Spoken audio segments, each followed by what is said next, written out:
Big election in Israel next week. Prime Minister Benjamin Netanyahu facing harsh political and personal attacks on the campaign trail, not unlike what President Trump faces here. I want to bring in David Rubin. He's the author of the book, Trump and the Jews. David, welcome back to the program. Thank you, Stuart. Are they similar leaders? Is there a parallel between the two, Netanyahu and Trump? There is. There is in many ways. They both have a common touch. Netanyahu can... What do you mean a common touch? They meet and greet easily? Common touch. When I say common touch, I'm not referring to Joe Biden. Oh, stop it. You're terrible. I'm talking about that they relate to the people. They both have a reputation of speaking to the common man, okay, and woman, of course. And Netanyahu can go out to the marketplace, to the open-air market in Jerusalem, and walk right through. He's going to get a lot of attention. People are going to come over to him, pat him on the back, and shake his hand. There is an understanding of what the people want, and he has that. He has that, and Trump, of course, does. I think Prime Minister Netanyahu has said that President Trump is the best friend that Israel's ever had. I think he said that, didn't he, very recently? Or the best ally, perhaps? He said it. He said it even stronger than that. But he has been very clear that President Trump has been a great friend of Israel. And in my book, Trump and the Jews, I laid it out one by one. There were so many things. And since the book came out, President Trump has come out with the Golan Heights Proclamation, declaring Israel's sovereignty over the Golan Heights, which is critical for Israel. Do they get along well? I mean, obviously they're aligned on policy. They're aligned as allies, very strong allies. I got that. Do they like each other personally? They get along well? They do. They really seem to have a rapport.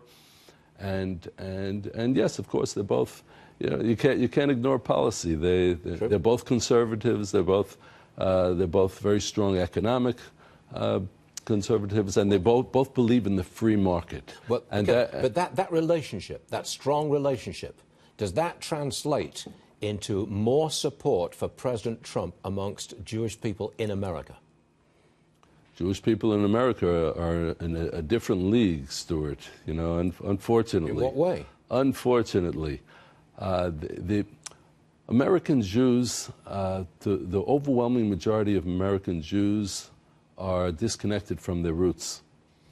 And with the exception of the 10% of the population that's Orthodox and maybe an additional 20% that is not Orthodox but is connected religiously in some way, most American Jews are unfortunately what I would call bagels and lox Jews.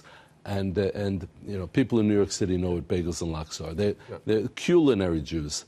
And they're connected culturally, yes, but their politics and their political positions are all liberal, a straight liberal line. Yes, but won't some American Jewish people come over to Trump, bearing in mind what some people in the Democrat Party have been saying about Israel?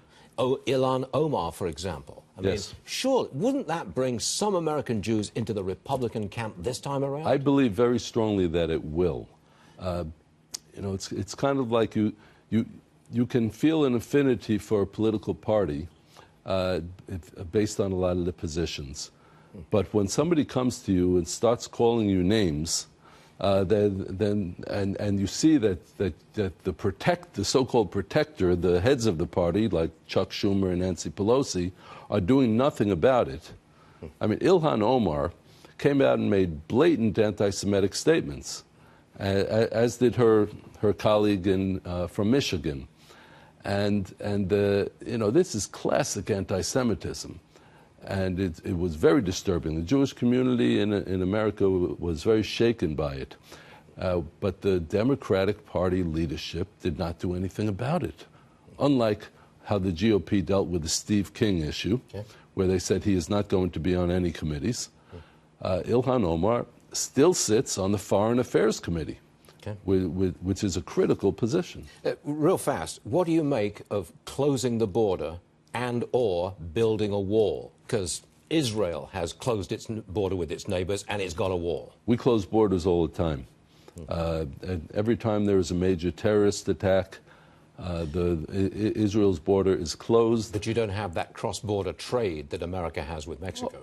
Well, of course we do. We have, I mean, I don't know if you would call it cross-border because it's not really another country, but the border to Gaza, the border to Judea and Samaria, the so-called West Bank, there are a lot of fruits and vegetables that go across those lines.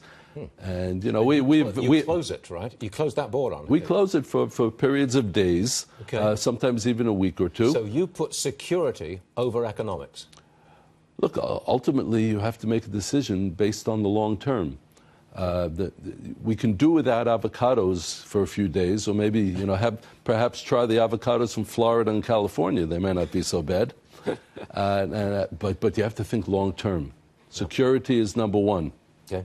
David Rubin, it's always a pleasure. Thank you very much for coming back to us today. Good Thank stuff, you, sir. Stuart. Thank you, sir.